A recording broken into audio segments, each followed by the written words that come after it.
Ju përshëndes të gjithëve nga studio e lajmeve në televizion e kombëtar Klan News. Do të jemi së bashku në këtë edicion informativ të radhës. Socialistët do të festojnë sot në mbrëmje fitore në zgjedhjeve të 11 majit. Kjo festë do të zhvillohet në orën 18 në ambientet e Pallatit të Brigadave, ku të ftuar janë kandidatët e Partisë Socialiste në listat zgjedhore të 11 majit, edhe ata që nuk fituan. Sipas burimeve nga Partia Socialiste, kryesocialisti Edi Rama do të drejtohet me një fjalë falënderimi dhe mirënjohje të gjithëve. Kjo festë vjen pas certifikimit zyrtar të rezultateve nga ana e Komisionit Qendror të Zgjedhjeve në 12 qarqet e vendit. Në këto zgjedhje, Partia Socialiste fitoi një mandat të katërt historik, duke siguruar plot 83 vende në Kuvendin e Shqipërisë. Partia Demokratike, e cila mori vetëm 50 vende, i ka cilësuar të manipuluara dhe nuk i njeh zgjedhjet, duke akuzuar kryeministrin dhe Partinë Socialiste.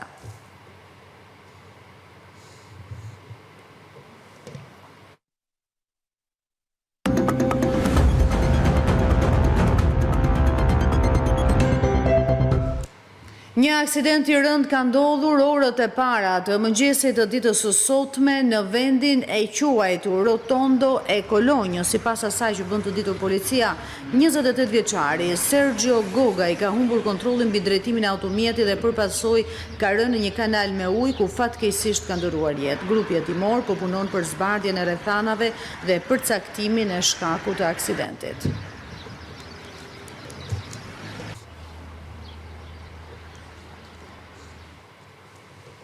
Tre shqiptar humbën jetën në një aksident të rënd në Gjermani, ndërsa 4 të tjerë u plagosën. Sipas mediave gjermane, ata po ktheheshin nga një festë familjare. Shkak dyshohet të jetë bërë humbja e kontrollit të mjetit.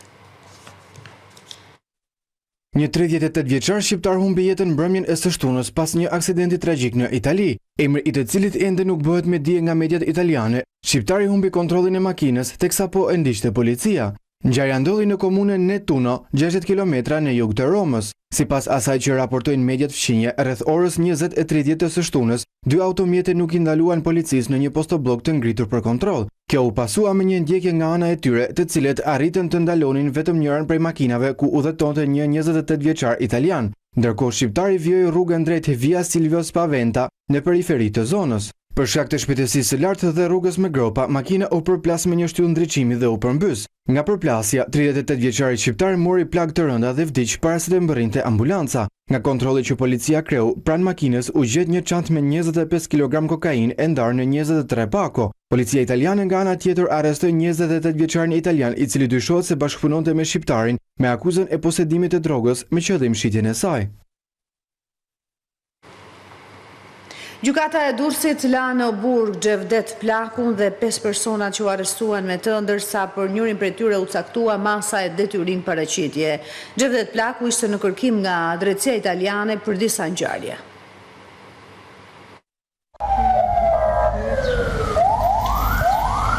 Në masa të rrepta sigurie, Xhevdet Plaku, Flobenc Meçja, Voltan Xhani dhe 4 të arrestuarit e tjerë u paraqitën në gjykatën e Durrësit për t'u njohur me masën e sigurisë.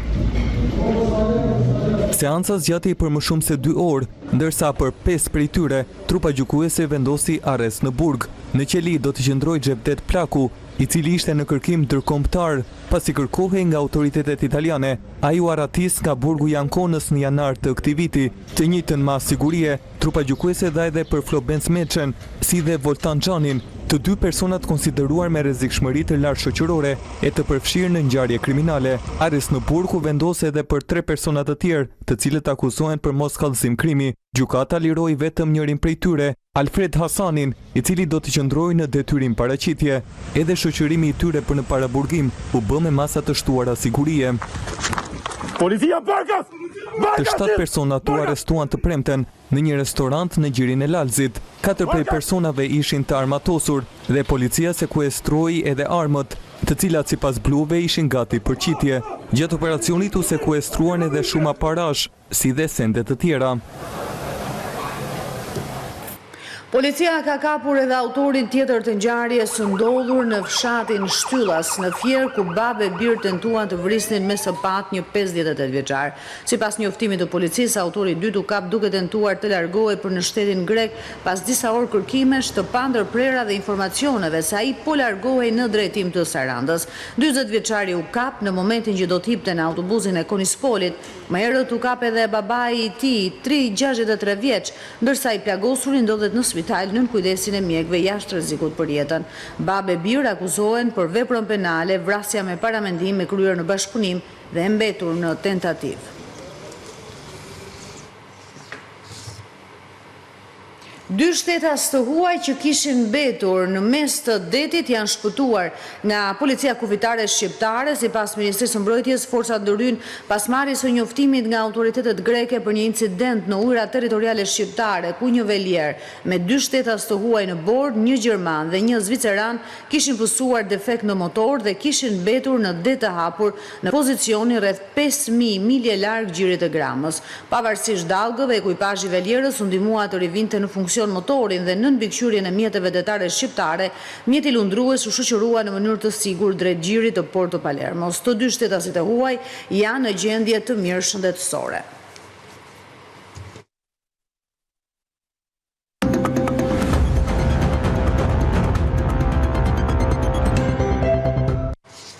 Policia dhe Prokuroria e Elbasanit ka nisur verifikimet për dyshimet se disa fëmijë janë helmuar nga salmonela në kopshtin numër 1 në Gramsh.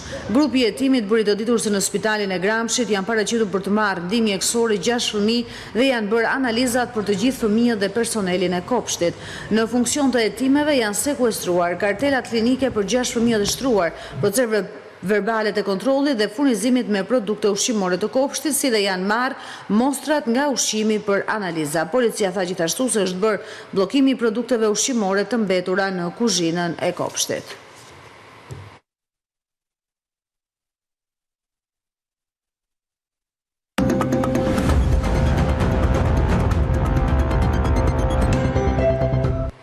Fëmijët që shfrytëzohen në rrugë mbeten një fenomen shqetësues. Përgjatë vitit të shkuar u identifikuan vetëm në Tiranë 240 raste, ndërsa 42 persona u denoncuan në prokurori për shfrytëzim, por largimi i të miturve nga rruga mbetet një sfidë për autoritetet.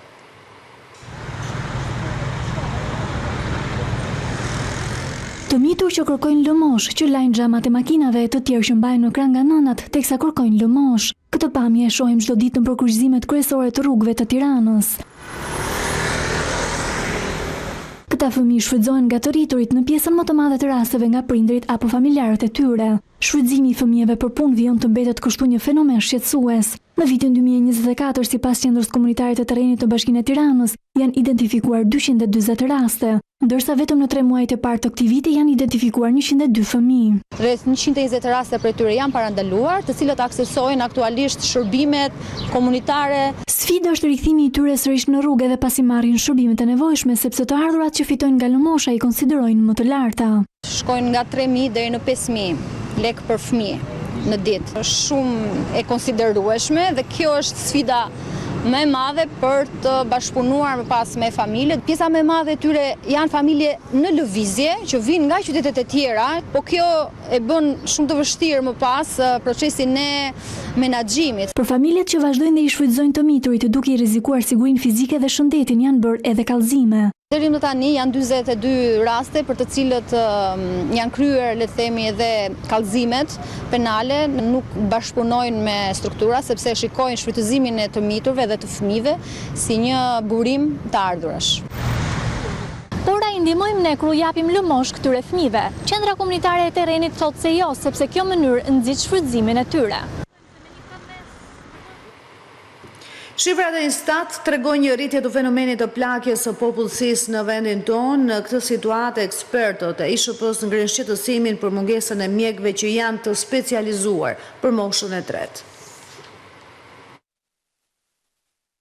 Teksa Shqipëria po plaket me ritme të shpejta, në vendin tonë mungon mjeku specialist për moshën e tretë, ai geriatër, sipas ekspertëve të shëndetit publik. Të moshuarit në vendin tonë kanë të paktën 2 diagnoza dhe mjeku geriatër është thelbësor për shërbimin parësor. Jemi pak të përgatitur për këtë. Në politikat kombëtare këto janë të shkruara, por duket se ka pasur vështirësi, qoftë nga pikpamja e universitetet mjekësisë për të organizuar, por qoftë edhe nga pikpamja e tregut, ka pak interes nga mjekët për të shndruar në specialist geriatër. Sipas specialistëve, të moshuarit sot përballen me shumë sfida që nga sëmundshmëria e lartë deri tek izolimi social. Tek të moshuarit, sëmundjet shfaqen në mënyrë pak të ndryshme. Mund të kesh pneumoni pa temperaturë, mbivendosja e patologjive, humbjen e aftësive funksionale. Izolimi social është një nga faktorët më të mëdhenj të riskut për vdekjet parakoshme.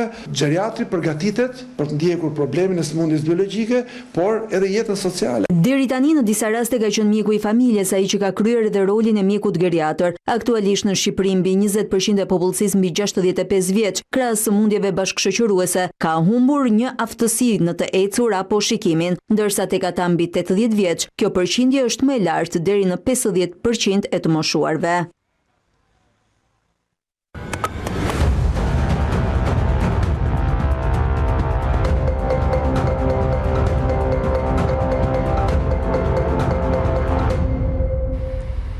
Marrja e masave për kufizimin e kredive për shtëpi nga Banka e Shqipërisë, pas ekspertit e ekonomisë Selami Xhepa, do të prek më shumë ata që duan të blenë shtëpi të dyta ose ata që i duan shtëpit për investim. Vendosja e kufizimeve nga Banka e Shqipërisë për kredit për blerjen e shtëpive, sipas ekspertit ekonomist Selami Xhepa, do të prek më shumë blerjen e banesave të dyta, shtëpitë e pushimit ose blerjet e pasurive të patundshme për investime. Madje sipas tij, masa duhet të ishin edhe më kufizuese për ata që duan kredi për investime në disa banesa. Për banesat e para, rregullat janë pak më relaksuese, pra financon 85% të vlerës, ndërsa për banesë të dytë vetëm 80% vlerës, pra çka do të thotë që ka një diferencim, i cili në gjykimin tim mund të ishte ndoshta edhe më i fortë sa i takon banesave të dyta, sepse banesat e dyta edhe të tjerat janë çështje investimi, dhe kur bëhet fjalë për investim, duhet që investitori të demonstrojë kapacitete financiare të mjaftueshme. Kredia e re për blerje banesash gjatë vitit të 2024, sipas të dhënave zyrtare, arriti rekord historik, prej gati 55 miliard lekësh, gjë që sipas ekspertit Xhepa mund të përbëjë rrezik për stabilitetin financiar. Kemi një ekspozim gati 2 miliard euro, e cila po të shikohet në stokun total të kredis, mendoj që ka një shkallë shumë të lartë të ekspozimit. Kështu që kjo është arsyeja dhe ne dimë që krizat financiare gjithmonë kanë nisur nga tregjet e pasurive të palujshme dhe këto rregulla kujdesi mendoj që synojnë pikërisht që ta imunizojnë këtë sektor nga çfarëdo lloj goditje mundshme negative që mund të ndodhë në të ardhmen. Personalisht konsideroj masa pozitive, pavarësisht efekteve që do të ketë edhe për sistemin financiar, sepse do të frenohet zgjerimi i kredisë në ekonomi, por prioritet në këto raste mbetet garantimi i stabilitetit të sistemit financiar. Sipas vendimit të Bankës së Shqipërisë, kreditimi për shtëpi në lek do të jetë 85% për shtëpinë e parë dhe 80% për shtëpinë e dytë, ndërsa në valutë huaj për shkak dhe luhatjeve të mëdha të kursit të këmbimit, kreditimi është 75% për shtëpinë e parë dhe 70% për shtëpinë e dytë.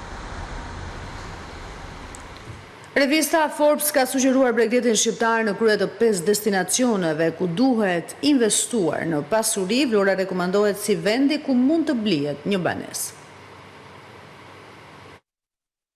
Revista prestigjioze amerikane Forbes ka bërë një klasifikim të 5 qyteteve europiane bregdetare ku mund të blihet pasuri e paluajtshme me vlerën në $100.000, ku mes tyre renditet dhe qyteti bregdetar i Vlorës. Çmimet e pronave në Amerikën e Veriut vazhdojnë të rriten, ndërsa pjesët e Evropës po ofrojnë në heshtje shtëpi të jetueshme dhe të dashura për në $100.000. Imagjinoni të zotroni një shtëpi komode prej guri në Itali, një ratisje buzdetit në Rivierën Shqiptare ose një apartament plot diell në Spanjë, secila me kosto më të ulët, shkruan Forbes. Një mundësi shumë e mirë për të blerë një apartament për pushime me kosto të përballueshme, por që të ofron bukuri dhe kulturë, është Vlora. Në artikullin e Forbes shkruhet se Shqipëria ka qenë prej kohësh një arratisje popullore nga plazhi me kosto të ulët për pushuesit evropian, por tashmë po shfaqet në radarët e udhëtarëve amerikan, ndoshta për shkak edhe të vëmendjes që Ivanka Trump dhe Gerard Kushner po i sjellin këtij kombi ballkanik. Ata kanë pushuar në Shqipëri vitet e fundit dhe aktualisht po zhvillojnë një hotel luksoz prej $1.4 miliard në ishullin e Sazanit, pikërisht në Vlorë. Sipas Forbes, Shqipëria krenohet me një peizazh të thyer malor dhe një vi bregdetare Mahnice përgjatë detit Adriatik dhe Jon Tomes Dheut. Një nga destinacionet më të njohura është Vlora, një qytet bregdetar përgjatë Rivierës shqiptare me një histori të pasur dhe plazhe të mrekullueshme, ku mund të blini pronë për $77.000 ose $90.000. Më tej Forbes rendit si mundësi për të bler pasuri të palueshme edhe në Abruzzo të Italisë, Olvera në Spanjë, Selanikun në Greqi, por edhe Burgas në Bullgari. Kalaja e Gjirokastrës të re gjithnjoi më shumë vëmendjen e vizitorëve, sipas të dhënave në 4 muajt e parë të këtij viti, atë kanë vizituar 50.000 turistë, 10% më shumë se e njëjta periudhë të vitit të shkuar.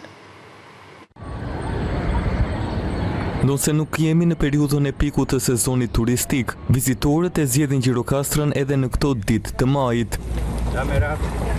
Në rrugët e kaldrëmta dhe në pazarin karakteristik, gjen turist nga shtete të ndryshme.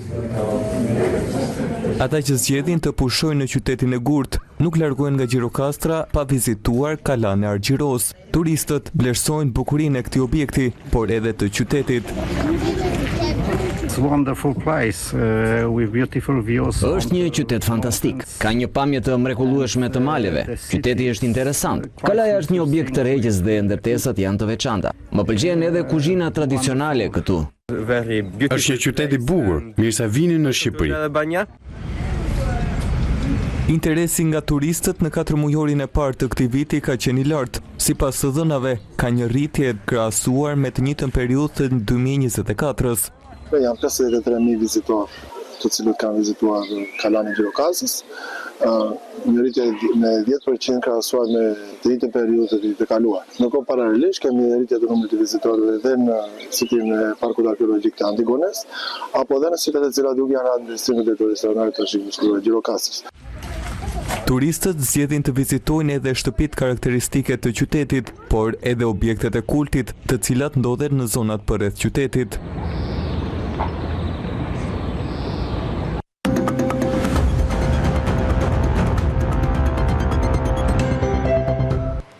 Ka dështuar për herë të 21 konstituimi i Kuvendit të Kosovës, palët politike vjojnë të mos japin zgjidhje krizës duke mos ndryshuar nga qëndrimet e tyre.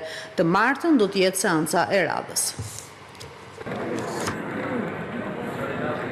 Ka dështuar për të 21 herë konstituimi i Kuvendit të Kosovës. Partia fituese vetëvendosje nuk arriti sërish të sigurojë numrat për të krijuar kvorumin për të votuar komisionin për votim të fshehtë. Vetëvendosje ka hedhur akuza ndaj partive që ishin në opozitë në legjislaturën e kaluar për ngërshim politik në Kosovë. Unë nuk mendoj që është problemi tek emri i cilin po e propozon lëvizja vetëvendosje. Unë mendoj që kjo është vetëm një arsye për cilën prapas së cilës po qëndron opozita duke thënë që ne nuk e votojmë zonjën Haxhiu dhe si rezultat nëse po doni të ecim përpara ndryshojeni emrin.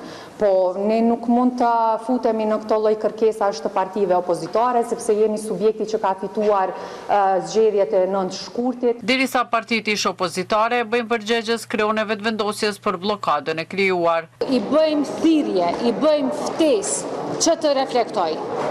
Qytetarët e Kosovës nuk kanë votuar për blokadë. Qytetarët e Kosovës kanë votuar për të ndërtuar institucione të reja, të cilat do duhet të ballafaqoheshin me sfidat e qytetarëve tonë. Por edhe më tutje jam për atyre që besoj që racionaliteti politik ka me çu, duhet një marrëveshje politike për me kriju shumicë edhe Kosova mu të debloku nga kjo marrje politike padrejtësisht. Seanca vazhdon të martën.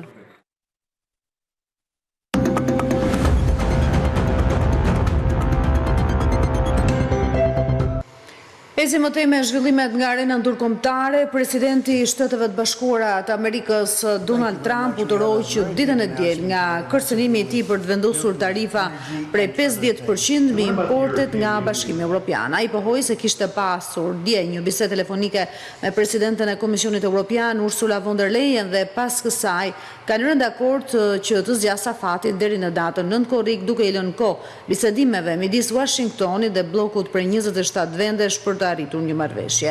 Trump njoftoi të premten një tarifë prej 50% nga 1 qershori pasi bisedimet me BE-n nuk po ecnin mjaftueshëm shpejt.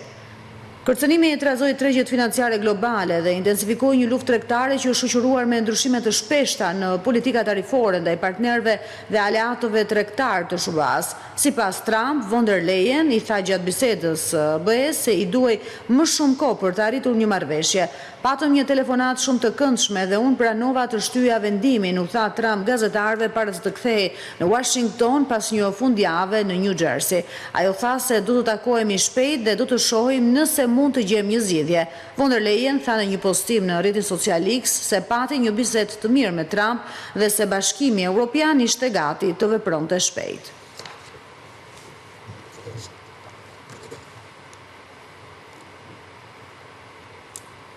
Rusia ka kryer një tjetër sulm masiv me dron ndaj Ukrainës duke vrarë 12 persona ndërsa 10 të tjerë u plagosën. Zelenski përsëriti kërkesën për sanksione më të ashpra ndaj Moskës.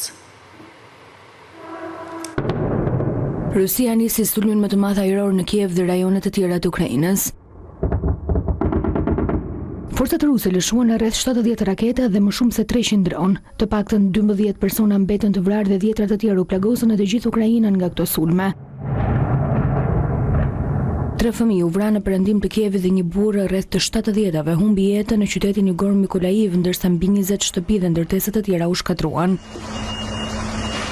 Qindra njerëz u strahuan në stacionet nëntokësore të metros së qytetit. Kjo vjen një ditë pasi kryeqyteti i Ukrainës pësoi nga sulmet më të rënda që nga fillimi i agresionit rus. Shpërthime u raportuan në Kiev, Odesa, Dnipro, Mykolaiv, Sumi, Chernihiv, Ternopil dhe Kharkiv, sipas zyrtarëve lokal. Ministri i Jashtëm Andriy Sybiha dënoi sulmin dhe i bëri thirrje komunitetit ndërkombëtar të ushtrojë më shumë presion mbi Rusinë për një armë pushim. Kur e gjithë bota bën thirrje për t'i dhënë fund vrasjeve, Putin urdhëron edhe më shumë sulme dhe vrasje fëmijësh. Kjo edhe një herë thekson dosmëshmërinë e një armë pushimi të plotë, të pakushtëzuar dhe të qëndrueshëm për çdo përpjekje kuptim plot për paqe, shkroi Sybiha në platformën X. Gjithashtu edhe presidenti i Ukrainës Volodymyr Zelenski tha se ky intensitet sulmesh tregon se Moska po e zgjat me qëllim luftën dhe përsëriti thirrjen për sanksione më të forta. Ndërkaq në shkëmbimin e dytë, Ukraina dhe Rusia dorëzuan 390 ushtarë dhe civil. Marrëveshja u arrit në Stamboll, ku palët rënë dakord të shkëmbejnë gjithsej 1000 të burgosur. Ndërkohë pas këtij sulmi, presidenti i Shtetet Bashkuara të Amerikës Donald Trump ka thënë se nuk është i kënaqur me homologun e tij rus Vladimir Putin. Në një deklaratë për gazetarët, Trump e quajti Putin të çmendur. Presidenti i Ukrainës Volodymyr Zelenski tha më parë se heshtja e Washingtonit ndaj sulmeve të fundit ruse po inkurajonte Putinin duke kërkuar presion të fortë për fshirë sanksione më të ashpra ndaj Moskës. Duke folur me gazetarët në New Jersey vonë të dielën, Trump tha për Putinin: "E njoh prej kohësh, gjithmonë kam shkuar mirë me të, por ai po dërgon raketa në qytete dhe po vret njerëz dhe kjo nuk më pëlqen as pak." I pyetur nëse po shurtonte arritjen e sanksioneve të SHUBA-s ndaj Rusisë, Trump u përgjigj: "Absolutisht. Presidenti amerikan ka kërcënuar vazhdimisht ta bëjë këtë më parë, por ende nuk ka zbatuar në një kufizim kundër Moskës." Javën e shkuar, Trump dhe Putin patën një telefonat 2 orëshe për të diskutuar një marrëveshje armëpushimi të propozuar nga SBA-t për të ndaluar luftimet.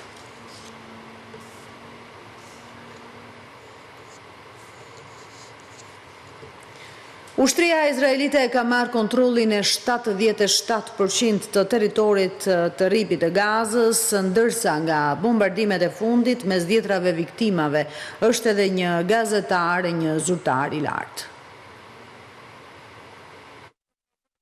Sulmet izraelite vranë të paktën 23 palestinezë në të gjithë ripin e Gazës këtë të diel, përfshirë një gazetar dhe një zyrtar të lartë, pjesë e një organizate shpëtimi. Bombardimet e fundit shënjestruan sërish Khan Yunis në jug, Xhabalia në veri dhe Nuseirat në ripin qendror të Gazës.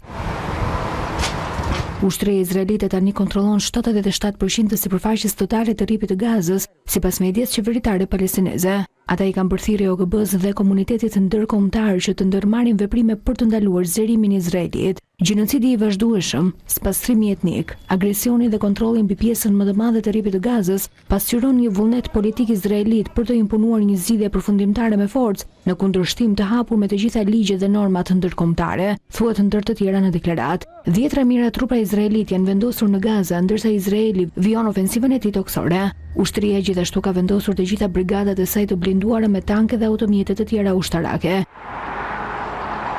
Nga ana tjetër, në enklav, një tjetër fëmijë 4 vjeç humbi jetën nga uria. Agjencia OKB-s për refugjatët palestinez ka bërtoditur se të paktën 500 deri në 600 kamion duhet të mbërrinë Gaza çdo ditë. Sipas ekspertëve, kjo është e vetmja mënyrë për të parandaluar që katastrofa të përshkallëzohet më tej në enklav. Në meshën e të dielës, Ati i Shenjtë tha se lutja shkon për të gjithë popujt që janë në luftë. Papa Leoni 14 kërkoi gjithashtu angazhim serioz për paqe në këto vende. Në mesazhin e tij nga Pallati Apostolik, Papa Leoni 14 bëri sërish thirrje për paqe dhe dialog. Con questi sentimenti la nostra preghiera. Me këto ndjenja, lutja jon përqafon të gjithë popujt që vuajnë nga lufta. Causa della guerra. Invochiamo coraggio. U bëjmë thirrje për guxim dhe këmbgulje të gjithë atyre që janë të angazhuar në dialog dhe në kërkim të sinqert të paqes. Sincera della pace. Ati i Shenjtë nga mesha e së dielës u kujtoi besimtarëve se Zoti ofron ngushëllim dhe paqe edhe në mes të ankthit dhe shqetësimit. Papa Leoni 14 gjithashtu falenderoi besimtarët për dashurinë që po tregonin, duke u kërkuar atyre ta mbështesin atë përmes lutjeve dhe afërsisë. Vi chiedo di sostenermi con la vostra preghiera e vicinanza. Në inaugurimin e tij më 18 maj, Ati i Shenjtë theksoi se në përballjet me sfidat moderne, rrënjët e kishës katolike do qëndrojnë te tradicionalja, por pa mbetur e izoluar dhe se në papatin e tij nuk do të ketë as vend për propagandë fetare apo lojra pushteti. Vendimi i Trump për të ndaluar regjistrimin e studentëve të huaj në Universitetin e Harvardit ka shqetësuar të rinj që kanë marrë tashmë aprovimin për studime. Disa prej tyre thanë për Reuters se nëse urdhri mbetet në fuqi do të shohin një mundësi tjetër në Europë. Me një letër pranimi në dorë, studentja tajvaneze Yu Sun Lin ishte gati të ndiqte shkollën e ëndrave të saj këtë shtator. Por vendimi i administratës Trump për të revokuar të drejtën e Universitetit të Harvardit për të regjistruar studentë huaj e ka shqetësuar atë.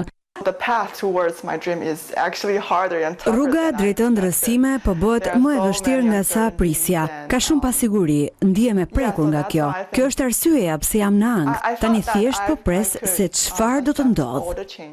Gjykata të premten anulloi përkohësisht urdhrin e administratës së Trump që ndalon regjistrimin e studentëve ndërkombëtar në këtë universitet, por edhe ky vendim i gjykatës nuk i ka sjellë qetësi studentes 27 vjeçare. Ose do t'i shtyja studimet në Harvard, pasi thanë se kjo është një nga mundësitë, ose do të aplikoja për programe master në Europë ose në Mbretërinë e Bashkuar. Ashtu si Lini është edhe studenti Vince, që gjithashtu planifikon të fillojë studimet e tij për shëndetin publik në Harvard këtë vit. Sigurisht që ndjehemi mjaft nervoz dhe ka qenë një ëndër për mua të vi nga një qytet i vogël në Taiwan deri në Harvard. Përgatitja jonë nuk kufizohet vetëm në testin e TOEFL dhe të gjitha testet standarde apo edhe dokumentet që paraqesim, por përfshin një sër përgatitjesh, duke përfshirë provojat në leadership në shërbim të komunitetit.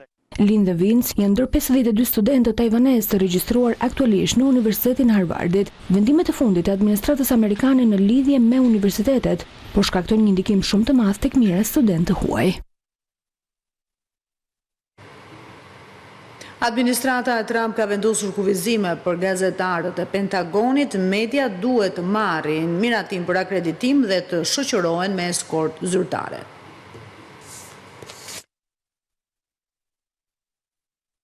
Sekretari i mbrojtjes i SBA-s Pete Hegseth ka lëshuar disa urdhra që kërkojnë që gazetarët të kenë eskort zyrtare brenda ndërtesës së Pentagonit. Ky vendim është pjesë e disa kufizimeve të vendosura nga administrata Trump ndaj mediave, masa të cilat hyjnë në fuqi menjëherë. U ndalojnë gazetarëve të akreditohen nga shumica e selisë së Departamentit të Mbrojtjes pa miratimin dhe shoqërimin zyrtar. Ndërsa departamenti mbetet i përkushtuar ndaj transparencës, departamenti është po aq detyruar të mbrojë inteligjencën dhe informacionin e ndjeshëm, zbulimi pa autorizuar i të cilave mund të vërë në rrezik jetën e anëtarëve të shërbimit amerikan. tha Hexit. Shoqata e gazetarëve të Pentagonit e cilësoi këtë vendim si një sulm të drejtpërdrejtë ndaj lirisë së shtypit. Ata argumentuan se gjatë dekadave të fundit, pavarësisht nga administratat republikane dhe demokrate, gazetarët kanë pasur qasje në hapësira jo të klasifikuara në Pentagon, madje edhe pas sulmeve të 11 shtatorit 2001 pa pasur probleme për sigurinë. Në reagim, zëdhënësi i Pentagonit Sean Parnell tha se këto masat e reja janë të nevojshme për të mbrojtur informacionin e ndjeshëm dhe për të siguruar mbrojtjen e ushtarakëve amerikanë. Gjithashtu ka kërkuar organizatave të mediave tradicionale, duke përfshirë New York Times, Washington Post, CNN dhe NBC News, të lirojnë zyrat e tyre në Pentagon, në mënyrë që t'i japin vendet për mediat më miqësore ndaj administratës Trump, si New York Post, Breitbart dhe One America News Network. Memorandumi i Hexit paralajmëron gjithashtu masa të tjera sigurie dhe kontroll më të rrept në dhënien e akreditimeve në të ardhmen. Pas fundosjes së anijes luftarake në Korenë e Veriut janë vënë në pranga 3 zyrtarë. Udhëheqësi Kim Jong-un e cilësoi incidentin një akt kriminal dhe papërgjegjshmërie. Korea e Veriut ka arrestuar 3 zyrtarë të një kantieri detar pas një incidenti të ndodhur në det të një anije të re luftarake.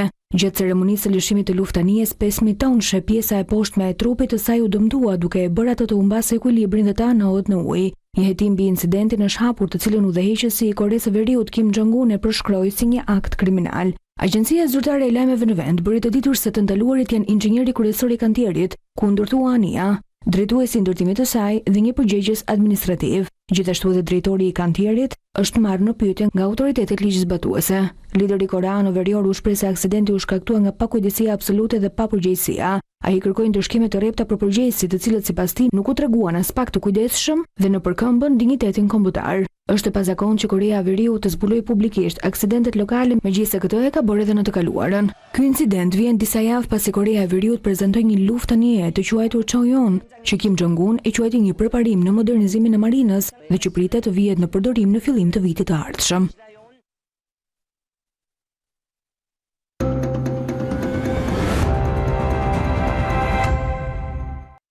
Brianca Dent. Komoditet unik.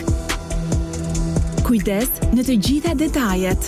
Digitalizim në funksion të shërbimit dentar. Buzëqeshje që dizenjohet nga teknologjia më e avancuar. Ekip profesional, me në krye profesor doktor Luan Mavriqe. Buzëqeshje me një touch. Brianca Dent.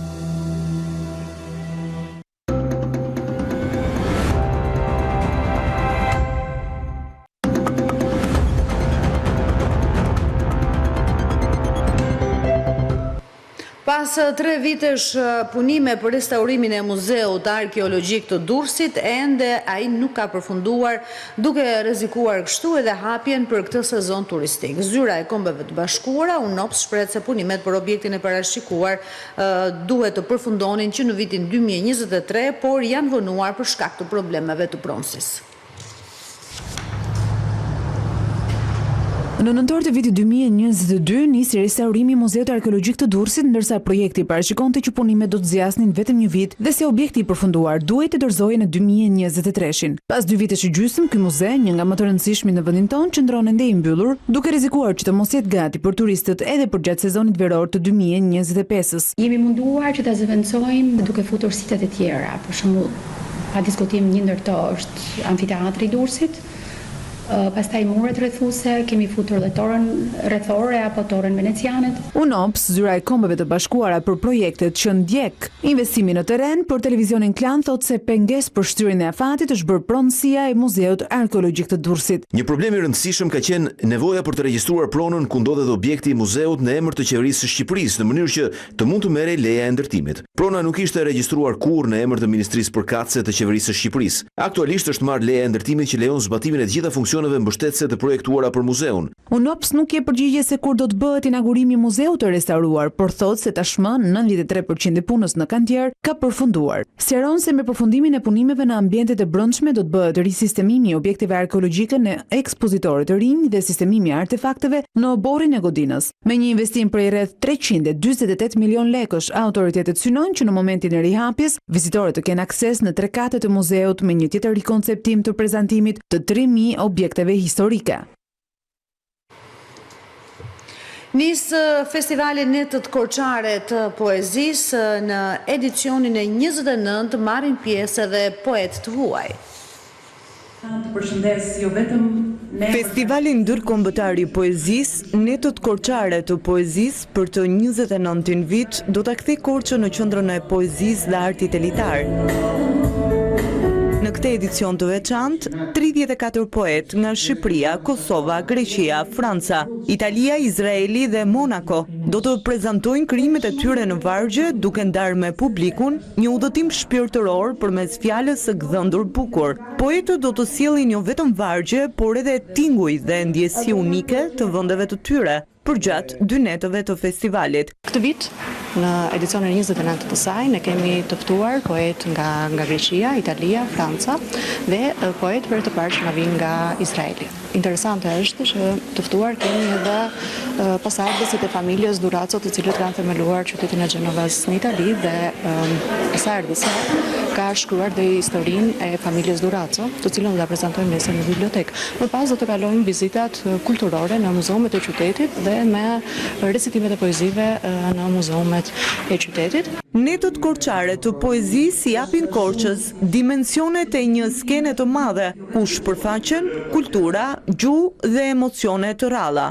Vjen shumë mirë që netët korçare të poezisë janë kthyer në një traditë të mirë për historinë e poezisë shqipe, le të themi, të dekadave të fundit, pasi është një festival i cili tashmë ka kaluar 2 dekada dhe përgjatë këtyre 2 dekadave ka shërbyer si një urë e rëndësishme lidhse komunikimi mes botëve, gjuhëve, kulturave.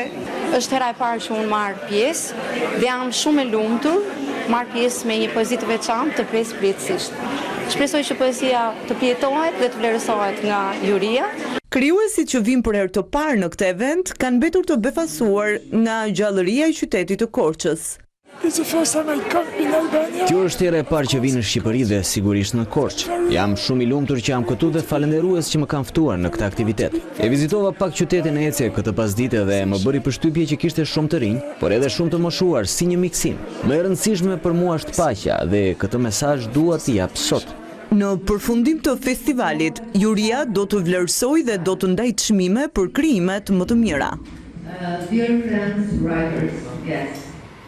Për 3 netë më radhë në Shkodër u zhvillua Motofest, më shumë se 200 të apasionuar pasture mjeteve nga vendit të ardhur, por edhe nga rajoni u bën pjesë e këtij organizimi që gjallëroi qytetin. Spektakël dhe adrenalin në Motofest Shkodra 2025. Motorët pushtuan kryeqendrën e Veriut për 3 netë me radhë, në një event që tërhoqi jo vetëm vëmendjen e atyre që i dashurojnë këto mjete, por edhe të shumë vizitorëve. Më shumë se 200 të apasionuar pas motorëve nga Shqipëria, por edhe nga rajoni, u bën bashkë në këtë organizim. Ata zhvilluan një paradë në rrugët e Shkodrës, ndërsa shprehen të lumtur që ishin pjesë e kësaj eksperience.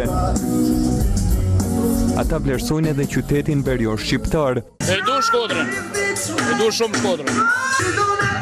Era parë me motor, jo, e në orë dhe herë tjera, për qef, me shokë.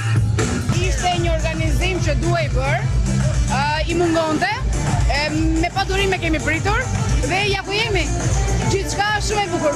Pasioni jonë është gjithmonë i madh, domethënë na kena 20 vjet që jena si klub.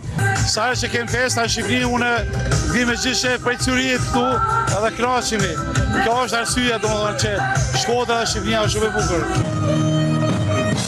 Veç paradës me motor, pati edhe muzikë, ku grupi i njohur Elita 5 performoi në një skenë të ngritur këngët. Edicioni 82 i rrethit ciklistik të Shqipërisë nisot dhe do të ketë 5 etapa, ndërsa në garë marrin pjesë 96 ciklistë. Edicioni 82 i turit të Shqipërisë do të nisë më 26 maj dhe do të zgjasë 5 etapa, me një distancë totale 763 km. Gara do të mbyllet më 30 maj dhe në të do të marrin pjesë 15 skuadra dhe 96 ciklistë. Etapa e parë do të jetë Tiranë-Rëshen-Shkodër, me një gjatësi 151 km. Kjo do të sjellë kufizimin e lëvizjeve të automjeteve në rrugëtimin, me policinë që njofton një plan masash për mbarvajtjen e tij dhe bllokimin e rrugëve. Etapa e dytë nis nga qyteti verior drejt Elbasanit, e gjatë 188 km. Në ditën e tretë itinerari është Elbasan-Vlorë me një distancë prej 149 km. Në etapën e katërt ciklistët do të pedalojnë nga Vlora në Imar, ku do të ngjisin edhe Llogoran në një distancë prej 153 km. Etapa e fundit e turit të Shqipërisë do të nisë nga Vlora e do të përfundojë në Fier, me gjatësi 122 km. Në këtë edicion do të marrin pjesë edhe ciklistë të huaj. Nga 9 deri më 11 maj nga Shqipëria nisi edhe Giro d'Italia, ku zhvilluan edhe 3 etapat e para të garës prestigjioze ciklistike.